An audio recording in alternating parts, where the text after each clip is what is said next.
இன்னைக்கு நம்முடைய செய்தியின் தலைப்பு இயேசு வந்த வீடு. செய்தியின் தலைப்பு என்ன? இயேசு வந்த வீடு. நம்முடைய வீடு இயேசு வருகிற அல்லது வருகிற தகுதியான ஒரு பவனமாய் இருக்கட்டும். பரிசுத்த வேதாகமத்தில் பிள்ளைகள் எடுத்துக்கொள்ள வேண்டும் 3 வீடுகள். ஒன்று ஒரு திருமண வீடு, கானாவூர் கல்யாண வீடு.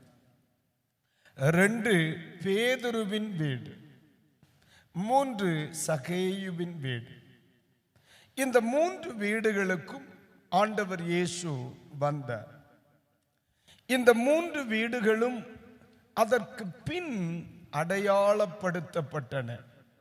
ஆண்டவரே எங்களோடு பேசும் இயேசுவின் நாமத்தில் ஆமென்.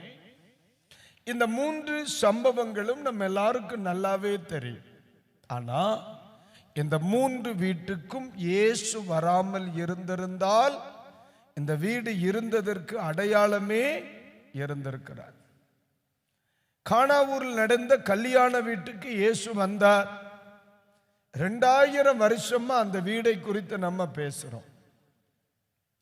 பேதுருவின் வீட்டுக்கு இயேசு வந்தார். 2000 வருஷமா அந்த வீட்டை குறித்து நம்ம பேசுறோம். சகேயுவின் வீட்டுக்கு இயேசு வந்தார். 2000 வருஷமா அந்த வீட்டை குறித்து பேசுறோம். அப்ப புரிஞ்சுக்கிடணும், இயேசு ஒரு வீட்டுக்கு வந்தார், அந்த வீடு ஒரு பேசும் பொருளாக மாறும். அந்த வீடு ஒரு பேசும் பொருளாக. அதை இன்னொரு கோணத்தில் சொல்றேன், அது மறக்க முடியாத வீடாக மாறும். அது மறக்க முடியாத ஒரு வீடாக மாறும். இன்னொரு வார்த்தையை சொல்றேன், தலைமுறை கடந்து பேசப்படும் வீடாக இருக்கும். தலைமுறை கடந்து பேசப்படும் வீடாக இருக்கும். பேசப்படும் வீடாக இருக்கும். எல்லா கர்த்தருடைய பிள்ளைகளும் புரிந்து கொள்ள வேண்டும், இயேசு கிறிஸ்து ஒரு வீட்டுக்குள் வந்தால் அந்த வீடு மறக்க முடியாத ஒரு வீடாய் மாறும். அல்லேலூயா. இப்போ இந்த 3 வீட்டுக்கும் இயேசு வருவதற்கான காரணத்தை நம்ம கண்டுபிடிக்க போகிறோம். ஒன்று, யோவான் எழுதிய சுவிசேஷம் அதனுடைய 2ஆம் அதிகாரத்திலே ஆமென் 1, 2 வசனங்களை வாசிங்க. 3ஆம் நாளிலே கலிலேயாவில் உள்ள கானா ஊரிலே ஒரு கல்யாணம் நடந்தது. இயேசுவின் தாயும் அங்கு இருந்தாள்.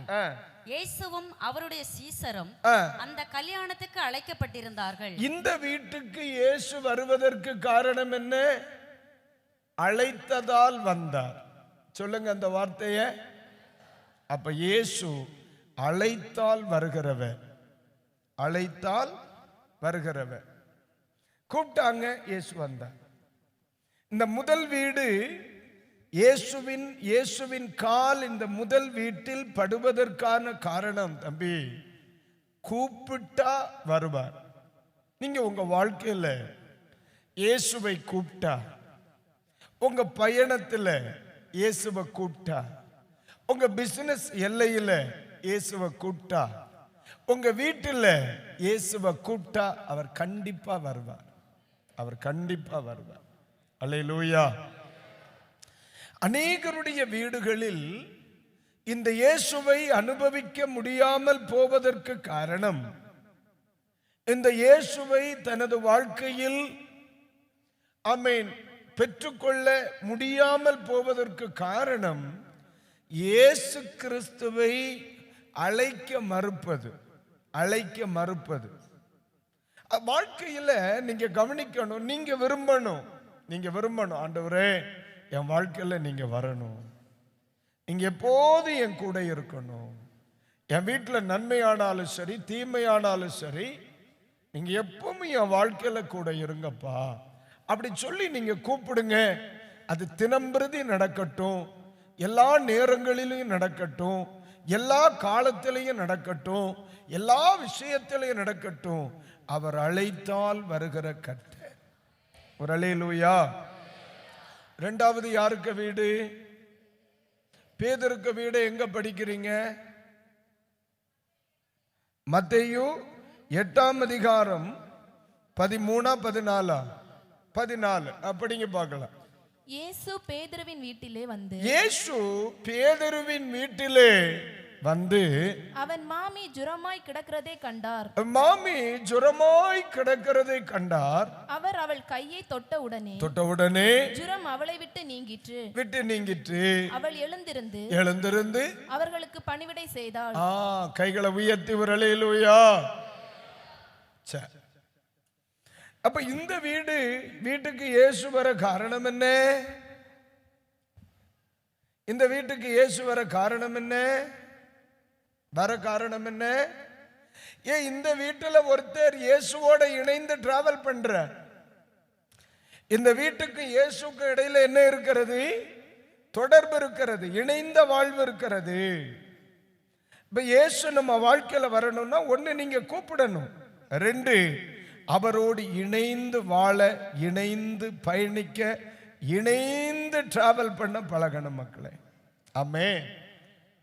நம்ம வாழ்க்கையில் எல்லா இடத்துலையும் அவர் போகிற இடத்துக்கு நம்ம பின்னாடி போயிடணும், நம்ம போற இடத்துக்கு அவரை கூட்டிட்டு போயிடணும். ஏன்னா பேதுரு எங்கெல்லாம் இயேசு போனாரோ அங்கெல்லாம் இருந்தார். ஆமென். கர்த்தருக்கு ஸ்தோத்திரம். அது ஒன்று.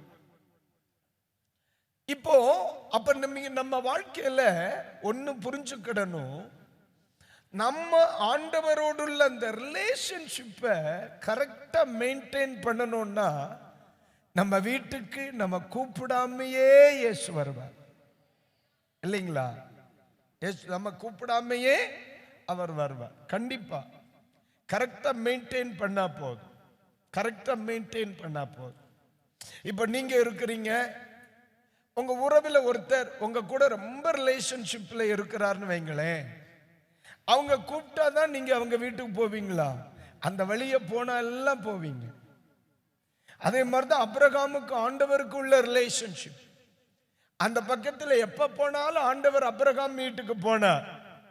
இன்னைக்கு அநேக தேவைப்படும் பொழுது மட்டும் ஆண்டவரோடு உள்ள உறவை ஏற்படுத்திக் கொள்ளுகிறாங்க. எனக்கு ஒரு தேவை இருக்கு, இயேசு தேவை. எனக்கு ஒரு கஷ்டம் இருக்கு, இயேசு வேணும். எனக்கு ஒரு பிரச்சனை இருக்கு, இயேசு வேணும். பிரச்சனையிலிருந்து விடுதலை பெற்று விட்டால் இனி இயேசு நமக்கு வேணாம், இனி ஆராதனை வேணாம், ஆண்டவரோட உறவு வேணாம். அப்படிப்பட்டவர்கள் ஆக நம்ம இருக்கக்கூடாது. நம்ம எப்போதும் ரெண்டு பேர் இணைந்து நம்முடைய வாழ்க்கையை டிராவல் பண்ணணும்னா அவர் நம்ம கூப்பிடாமையே நம்ம வீட்டுக்கு வருவார். கைகளை உயர்த்தி ஒரு அல்லேலூயா, அல்லேலூயா. கர்த்தருக்கு ஸ்தோத்திரம் உண்டாகட்டும். அதை நீங்க என்னை பொறுத்த மட்டில் நம்ம கூப்பிட்டு வருகிறதை விட நம்ம கூப்பிடாமையே அவர் வருகிற அளவிற்கு நம்ம வீடு இருக்கணும். அதான நல்லது. இந்த கூப்பிட்டு வந்தா கடமை, கூப்பிடாம வந்தா உறவு. நான் என்ன நினைக்கிறேன்னா, நம்ம வீடுகளுக்கு ஏசப்பா கால் படுவது கூப்பிட்டா மட்டும் வருகிற ஒரு உறவு அல்ல, கூப்பிடாமையே அவர் வரணும். அப்படிப்பட்ட ஒரு உறவை கர்த்தர் நம்ம வீடுகளில் ஏற்படுத்தி கொள்ளுவாராக. ஒரு அல்லேலூயா. 3, யாருடைய வீடு? சகேயுனுடைய வீடு. அதை எங்க படிக்கிறோம்? லூக்கா சுவிசேஷம் 19வது அதிகாரத்தை எழுதி கொள்ளுங்கள். 19வது அதிகாரம். நான் இதை கேட்டு, ஆண்டவரே ரொம்ப சிம்பிளா சின்ன குழந்தைகளுக்கு சொன்ன மாதிரி இருக்குதே, இதை எப்படி நான் பிரசங்கம் பண்ண? நீ சொல்லு, இயேசு அந்த வீடுன்னு சொல்லுன்னார். ஆமென். நம்ம எவ்வளவு பிரசங்கம் நான் கன்க்ளூட் பண்ணாம வச்சிருக்கேன். இந்த சகேயுனுடைய வீட்டுக்கு இயேசுப்பா வர்றாங்க. இந்த சகேயுனுடைய வீட்டுக்குள்ள இயேசு வருவதற்கு என்ன காரணம்? அவங்க 2 பேர் வீட்டுக்கு போக காரணம், 1 அழைத்தார், 2 உறவில் இருந்தார். சகேயுனுடைய வீட்டுக்கு வருவதற்கு காரணம் என்ன? நீங்க எனக்கு என்ன சொல்றீங்க? பாவமா? இல்ல, நீங்க சொல்லுங்க. நீங்க சொல்றதா எனக்கு தெரியாது. இந்த பக்கம் ஒண்ணுமே. என்னம்மா ஏசபேலா? இயேசுவை குறித்த பார்க்க வேண்டும் என்று அவருக்குள் இருந்த வாஞ்சை, எதிர்பார்ப்பு, ஏக்கம், இதெல்லாம் சொல்லலாம். அல்லேலூயா. ஆனா உண்மையிலேயே இயேசு ரொம்ப டிஃபரெண்ட் ஆனவர். கானா ஊர்ல வரணுங்கிறதுனால கூட்டாக வந்தார். பேதுரு வீட்டுல உறவில் இருந்ததுனால வந்தார். ஆனா இந்த மனுஷன் இயேசு தன்னை பார்க்கணும்னு நினைக்கல, இயேசு தன்னை அறியணும்னு நினைக்கல, தன் வீட்டுக்கு இயேசு வரணும்னு நினைக்கல. ஆனா அந்த மனுஷனுக்கிட்ட நான் வரட்டான்னு கேட்டு வந்தார். அல்லேலூயா. ஆமாவா இல்லையா? மற்றவங்க எல்லாரும் வாங்கன்னு கூப்பிட்டதுனால வந்தார், வருவீங்களான்னு கேட்டதுனால வந்தார். இவர் வீட்டுக்கு மட்டும் எல்லாம் நான் வரட்டுமா, அவன் வீட்டுக்கு என்ன கூட்டிட்டு போவியா, அவன் வீட்டுக்கு வரட்டுமா அப்படின்னு கேட்டே வந்தார்னா, உண்மையிலே நம்ம சாதாரணமான மனிதர்களின் அந்த கேரக்டர் ஏசப்பாட்ட டோட்டலி வித்தியாசமா இருக்கு.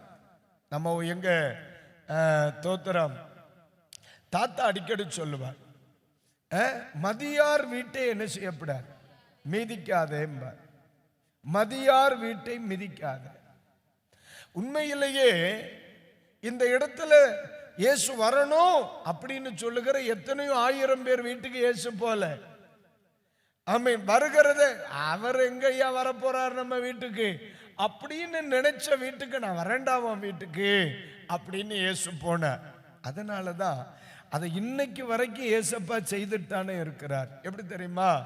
நம்மள பலரும் இந்த இயேசுவை விரும்பினவர்கள் அல்ல, நம்மில் பலரும் ரட்சிக்கப்படணும்னு ஆசைப்பட்டவர்கள் அல்ல, நம்மில் பலரும் இயேசுவுக்காக வாழணும்னு நினைத்தவர்கள் அல்ல. அகேயுனுடைய வாழ்க்கையில என்ன நடந்துச்சோ அதே தான் நம்முடைய வாழ்க்கையிலேயே நடந்துச்சு. கைகளை உயர்த்தி ஒரு ஆமென் சொல்லுங்க. அல்லேலூயா. இந்த 3 இடங்களிலும் என்னென்ன மாற்றங்கள் நடந்துச்சு? கானா ஊர்ல என்ன நடந்துச்சு? குறைவு நிறைவானது. சொல்லுங்க. கூப்பிட்டப்ப வந்தார், குறைவை நிறைவாக்கினார், போயிட்டார். அப்போ தேவ பிள்ளைகள் எப்பொழுதுமே ஆண்டவரை கூப்பிடும் பொழுது அவர் வருவார். அவர் வரும் பொழுதெல்லாம் நம்முடைய வாழ்க்கையின் குறைவுகள் என்ன செய்யும்? நிறைவாகும். இயேசு வருகிற வீட்டில் குறைவு இருக்காது. இயேசு வருகிற வீட்டில் தம்பிம்மா உங்க வாழ்க்கையில எல்லா இடங்களிலும் இயேசப்பாவை அழைத்து உங்களுடன் நிறுத்துங்க. என்ன ஆண்டவர் அழைச்சு உங்க கூட நிறுத்துங்க. என்ன ஆண்டவர் அழைச்சு நீங்க உங்க கூட நிறுத்தினா உங்க வாழ்வின் குறைவுகளை அவர் பரிகரிப்பார். கர்த்தருக்கு ஸ்தோத்திரம். அல்லேலூயா.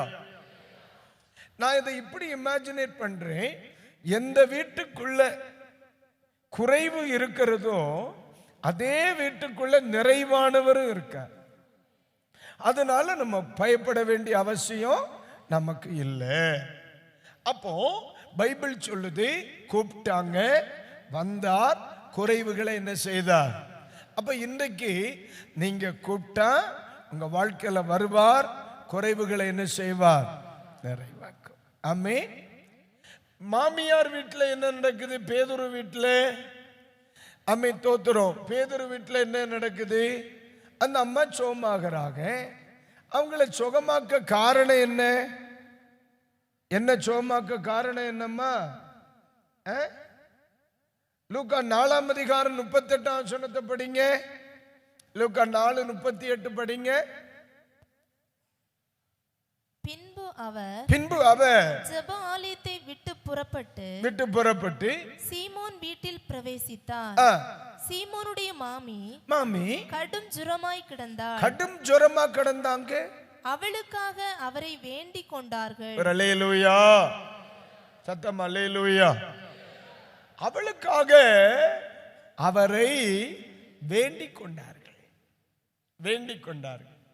அப்ப உறவில் இருக்கிற வீட்டுக்கு வந்து அற்புதம் செய்ய காரணம் என்ன இருந்திருக்கு? ஐயா, எங்களுக்கு நீங்க உதவி செய்யணும். அம்மா, உங்க வாழ்க்கையில நீங்களா ஆண்டவரிடத்துல வாய் திறந்து கேட்க பழகணும். இப்ப பாஸ்டர் ஜோம் பண்ணுவாங்க, மனைவி ஜோம் பண்ணுவாங்க, அம்மா ஜோம் பண்ணுவாங்க, அண்ணன் ஜோம் பண்ணுவாங்க, அப்பா ஜோம் பண்ணுவாங்க, யாரோ ஒருத்தர் ஜோம் பண்ணுவாங்க. அப்படி நீங்க பழகப்படாது. நமது வாழ்க்கையில் நமக்கு எது தேவையோ அதை நம்ம தேவ சமூகத்தில் அமர்ந்து அவரிடத்துல சொல்லி ஜோம் பண்ண பழகணும். அல்லேலூயா, அல்லேலூயா. ஆமென். நம்மை அடிமைப்படுத்தி வைத்திருக்கிற அந்த பலகீனம் நம்ம வாழ்க்கையை விட்டு வெளியே வரணும்னா, அதிலிருந்து நம்ம வெளியே வரணும்னா, நம்ம யார்கிட்ட போகிறோம்? தேவ சமூகத்தில் போய் வேண்டிக் கொள்ளணும், ஜோம் பண்ணணும். பிரைஸ் தி லார்ட், அல்லேலூயா. ஆனா ஒண்ணு கவனிச்சுக்கிடுங்க, இயேசு வீட்டுக்கு வந்தப்போ சமுதாயம் ஒரு மாதிரி தான் பார்த்திருக்கும்.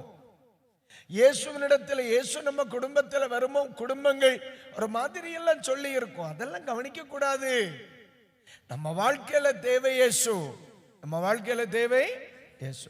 அவர் வந்தால் குறைவு நிறைவாகும், அவர் வந்தால் தெய்வீக சுகம் உண்டாகும். ஆமா, இந்த ரெண்டு வீட்டிலையுமே வேண்டிக் கொண்டார்கள் என்ற வார்த்தையை நீங்க பார்க்க முடியும். இயேசுவுக்கு அறிவித்தார்கள் என்ற வார்த்தையை நீங்க பார்க்க முடியும். நான் பிள்ளைகளுக்கு நான் மறுபடியும் சொல்லுவேன், உங்க வாழ்க்கையில பிசகாத ஜப வாழ்க்கையை நீங்க வச்சுக்கிடுங்க. என்ன வார்த்தை? பிசகாத ஜப வாழ்க்கை. ஒரு முறை கூட சொல்லுங்க அந்த வார்த்தையை. நல்லதோ கெட்டதோ ஷேர் பண்ணுங்க தம்பிமா. நல்லதோ கெட்டதோ ஷேர் பண்ணு.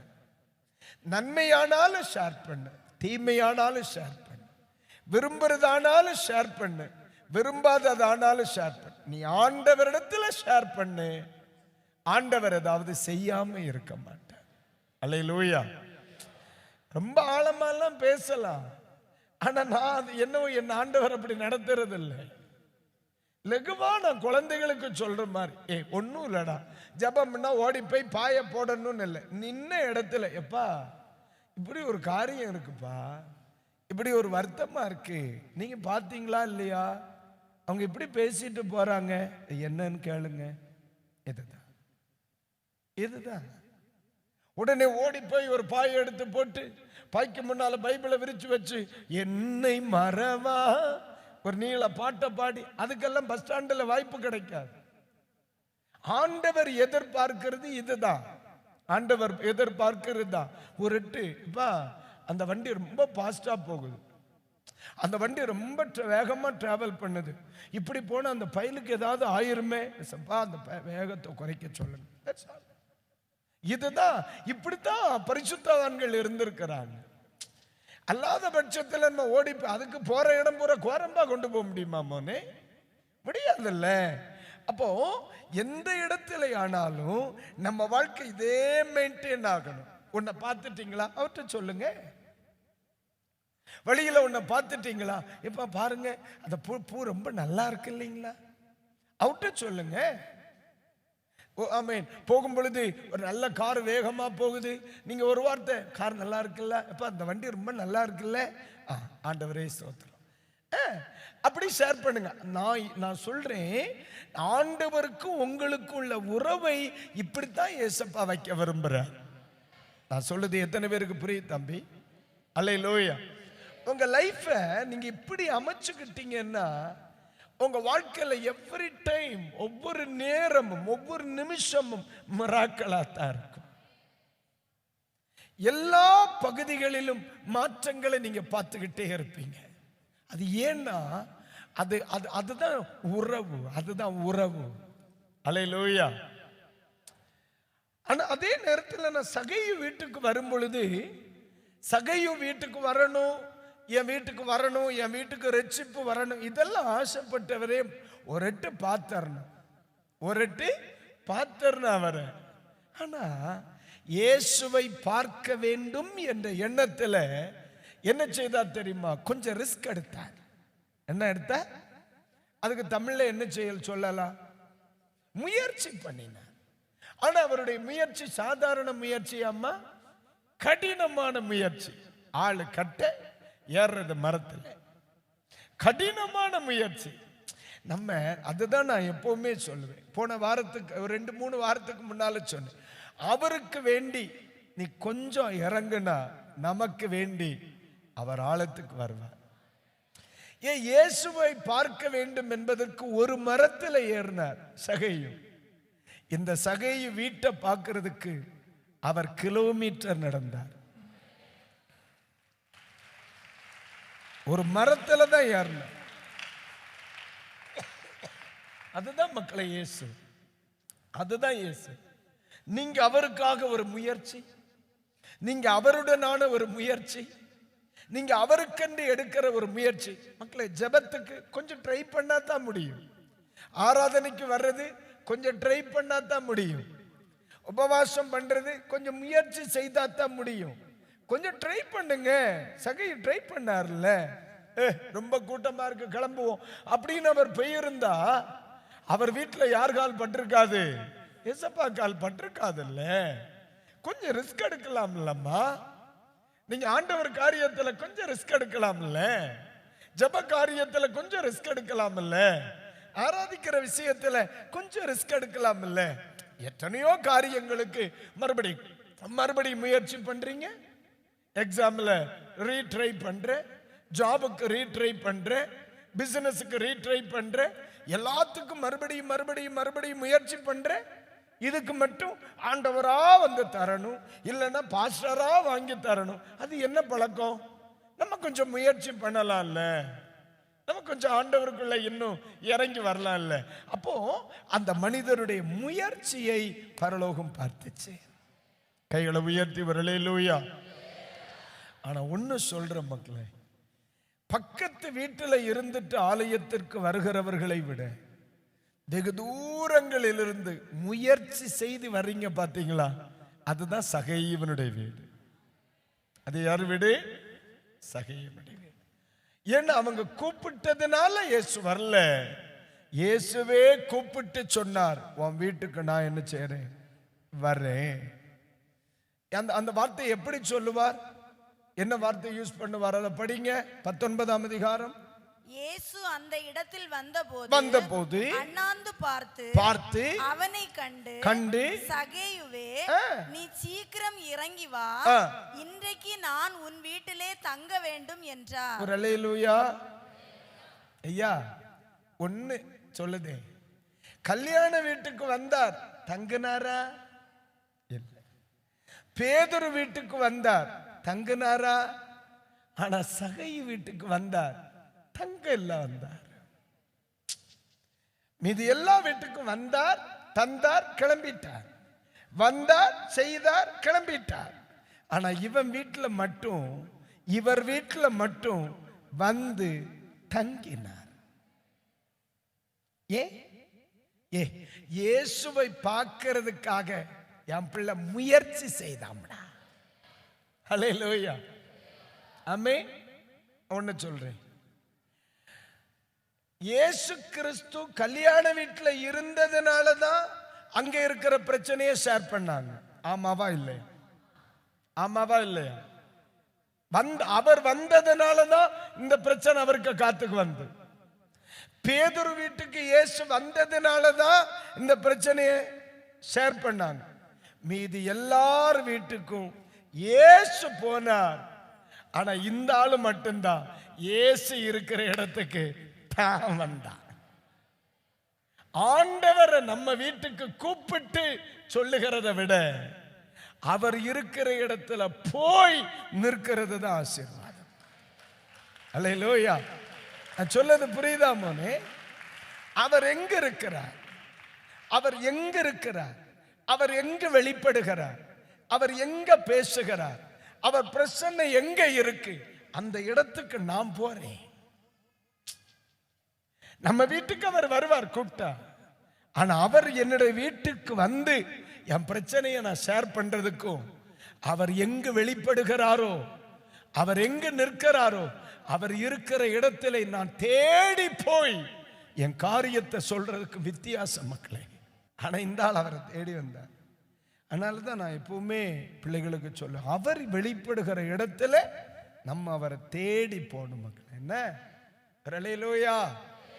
அவரை நம்மளை தேட வர வைக்கக்கூடாது, நம்ம அவரை தேடி போகணும். அவரை தேடி போனதுனால நான் கூப்பிடாம வந்தார். எதுக்கு வந்தார்? வந்து தங்கணும். சொல்லுங்க, ஒரு முறை கூட சொல்லுங்க. இயேசு தங்கனவனுடைய வீடு என்னாச்சு? அந்த வீட்டுக்கு ரட்சிப்பு வந்துச்சு, அந்த வீட்டுல மாற்றம் வந்துச்சு. நாளை பிள்ளைகளுக்கு நான் எப்பவுமே சொல்லுவேன், இவ்வளவு தூரம் நீங்க கஷ்டப்பட்டு ஓடோடி தேவ சமூகத்துக்கு வர்றீங்க, உங்க வீடுகள் சகேயுவின் வீடுகளாக இருக்கட்டும். என்ன ஹல்லேலூயா. உங்க வீடுகள் சகேயுவின் வீடுகளாக இருக்கட்டும். அப்ப இயேசு வந்த வீட்டில் குறைவு நிறைவாச்சு, இயேசு வந்த வீட்டில் ஆரோக்கியம் உண்டாச்சு, இயேசு வந்த வீட்டில் ரட்சிப்பு கிடைத்தது. ஹல்லேலூயா. அப்ப என் வீட்டுக்கு யார் வேணும்? சொல்லுங்க, என் வீட்டுக்கு யார் வேணும்? அப்ப இந்த உலகத்திலே இயேசுவை நம்முடைய வாழ்க்கையில் சொந்தப்படுத்தி கொண்டால் நம்முடைய வாழ்க்கை சரித்திரம் உள்ள சொல்லத்தக்க ஒரு வீடாக மாறும் என்பதில் சந்தேகம் இல்லை. அதனால உங்க வாழ்க்கையில் ஜெபம், உங்க வாழ்க்கையில் ஆராதனை, உங்க வாழ்க்கையில் ஆண்டவரை துதிக்கின்ற துதி, ஆண்டவரோடு நேரத்தை செலவிடுதல், உங்கள் இயேசுவுக்காக எதையும் இழக்கும் மனப்பான்மை நம்ம வாழ்க்கையில். ஆமென்.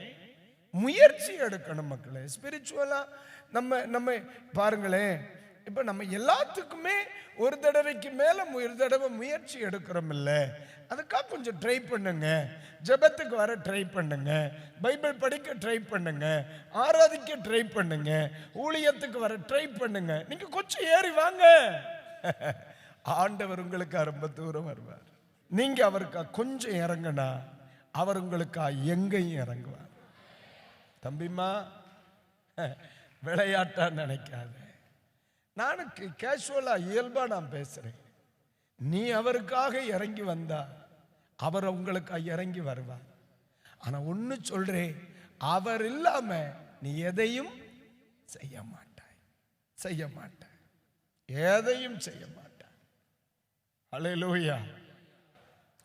அதாவது நீங்க கவனிச்சிருக்கீங்களான்னு எனக்கு தெரியல, பைபிளை எடுத்து பேசுவதற்கு எவ்வளவோ ஆழமான சத்தியங்கள் உபதேசங்கள் எல்லாம் கிடக்கு. ஆனா உங்ககிட்ட எப்ப வந்தாலும் சரி உறவு சார்ந்து கர்த்தர் பேசிக்கிட்டே இருப்பார். நீங்க கவனிக்கிறீங்களா? நான் எப்பவுமே நானே பார்ப்பேன், என்னடா இது இந்த அரை கிளாஸ் பிள்ளைக்கு சொல்லி கொடுத்த மாதிரியே இருக்கு அப்படி. ஆனா ஆண்டவர் உங்களை குறித்து விரும்புறது அதுதான். ஐயா, நான் உன் வீட்டுக்கு வரணும் ஐயா, நம்ம 2 பேரும் சேர்ந்து டிராவல் பண்ணணும், நான் உன் வீட்டில் தங்கணும். 3, உன் வீட்டுக்கு வரணும், நம்ம சேர்ந்து டிராவல் பண்ணணும், நான் வந்து உன் வீட்டில் தங்கணும். இது ஏசப்பா விருப்பம். விரும்புகிறவங்க மட்டும் ஒரு அல்லேலூயா சொல்லு மக்கள். அல்லேலூயா. இப்ப நான் வந்து உங்க வீட்டுக்கு வந்து உட்கார்ந்து இருக்கிறேன், நீங்க டிவி போடுவீங்களா? போட மாட்டிய. சண்டை போடுவீங்களா? போட மாட்டிய. சத்தமா பேசுவீங்களா? பேச மாட்டிய. வேற மொபைல் எடுத்து வச்சு பேசிட்டு இருப்பீங்களா? பேச மாட்டேன். மொபைல் நோண்டிட்டு இருப்பீங்களா? ஏன் பண்ண மாட்டிய? பாஸ்டர் இருக்காரு. அப்ப புரிஞ்சுக்கிடணும், இயேசு வந்து தங்குனா நம்ம வீடு கிளியர் ஆயிரும், வீடு கிளியர் ஆயிரும். புரியுதா மக்களே? அந்த மனநிலை இல்லை. என் வீட்டுக்குள்ள ஏசப்பா இருக்காங்க, என் வீட்டுக்குள்ள ஏசப்பா இருக்காங்க. இப்ப நான் பாஸ்டர் திடீர்னு உங்க வீட்டுக்கு வாரேன், பிரைஸ் தி லார்ட்னு சொல்லிட்டு நான் உள்ள வாரேன். சில சகோதரிமார் தெற்கு வடக்கும் ஓடுவாங்க, சோபால கிடக்க துணி எடுக்க வாரதே அப்படி நீட்டா அவர் கதவை திறக்கிறதுக்கு முன்ன வீடு நீட்டாயும். அப்ப பாஸ்டர் உள்ள வந்த உடனே இவ்வளவு மாற்றம் இருக்கே. ஏசப்பா நம்ம வீட்டுக்கு வந்தா உன் அறைக்குள்ள ஏசப்பா இருக்கிறான்னு நினைச்சுக்கோ, அறைக்குள்ள ஏசப்பா இருக்காருன்னு நினைச்சுக்கோ, உன் வீட்டுக்குள்ள ஏசப்பா இருக்காருன்னு நினைச்சுக்கோ, உன் வாகனத்துல ஏசப்பா இருக்கிறான்னு நினைச்சுக்கோ.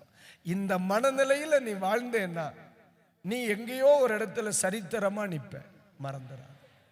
அல்லேலூயா. நீ எங்கேயோ ஒரு இடத்துல தம்பி நீ சரித்திரமா நிப்ப. எல்லா மனுஷனும் தவறு செய்ய போறா, இல்ல அப்பா என் கூட இருக்கிறார், நான் இதை செய்ய மாட்டேன். நீ கொஞ்சம் ஒதுங்கி பாரு, அதே ஊருக்குள்ள உன்னை சரித்திரமா நிக்க வைப்பா. எல்லாரும் இப்படி செய்யறாங்க, இல்ல எசப்பா என் கூட இருக்கான், வேணாம் வேணாம் அப்படின்னு நீ உன்னை செப்பரேட் பண்ணு, அந்த குடும்பத்துல உன்னை ஆண்டவர் சரித்திரமா நிக்க வைப்பா. நீ அவருக்கா மட்டும் நின்னு பாரு, அவர் உனக்கா எங்கேயும் நிப்பாருடா. அவருக்கா மட்டும் நீ நின்னு பாரு, உனக்கு அவர் எங்கேயும் நிற்பார். அல்லேலூயா. இஸ்ரவேல் ஜனங்களுக்காக கன்மலையின் மேல நின்னாரா? இஸ்ரவேல் ஜனங்களுக்காக செங்கடல்ல அவருடைய கால் படுதா? படுதல்ல. ஆண்டவர் நமக்காக எங்கே நிற்பார்? ஆண்டவர் நமக்காக எங்கே நிற்பார்? நீங்க அவருக்காக நின்னா, நீங்க சத்தியத்துக்கா நின்னா, நீங்க ஒழுக்கத்திற்கா நின்னா, நீங்களும் நானும் தேவ கிருபைக்கா நின்னா, நீங்கள் நானும் மனசாட்சியின்படி நின்னா, நீங்களும் நானும் சத்தியத்தின்படி நின்னா, தெய்வம் நமக்கு வேண்டி நிற்பார். எல்லாரும் ஓடி போனாலும் தெய்வம் கூட நிற்பார். எல்லாரும் ஓடி போனார், தெய்வம் கூட நிற்பார்.